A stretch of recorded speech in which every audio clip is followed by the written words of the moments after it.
वाणीचं एक प्रकारचं तप असतं. तप म्हणतात, तप करणं म्हणजे काय दुसरं कोण नाही, जे माणसं या वाणीने सत्य बोलतात हे खरे तप या वाणीचं तप असतं.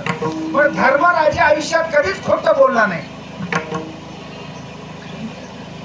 म्हणून धर्मराजाने बोललं ते खरं होत होतं आणि त्याचे लोक ऐकत होते.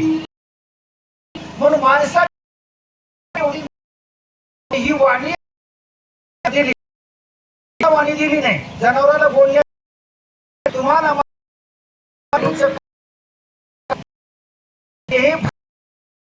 या वाणीनं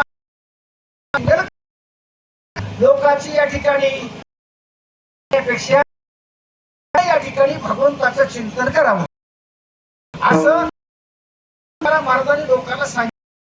म्हणजे महाराज आम्हाला या ठिकाणी भजन करण्याकरता वाणी करण्याकरता आम्हाला कुठे टाइम म्हणजे तुम्ही बाबा काय करता म्हणजे आम्ही शेती करत असताना काय करता आमच्या पाठीमागं काम म्हणजे बैलाची चारा वरण वखर नांगर झुपण पाणी वगैरे शेताला द्यायचं सगळं काम आहे. अरे म्हणजे हातानं काम करता पायानं काम करता तोंडानं म्हणजे शनिमाचे गाणे म्हणतात हमारे अंगणों में तुम्हारा गाणे करण्यापेक्षा तुम्ही रामनाम घ्या. तुम्ही तसं नका राहू.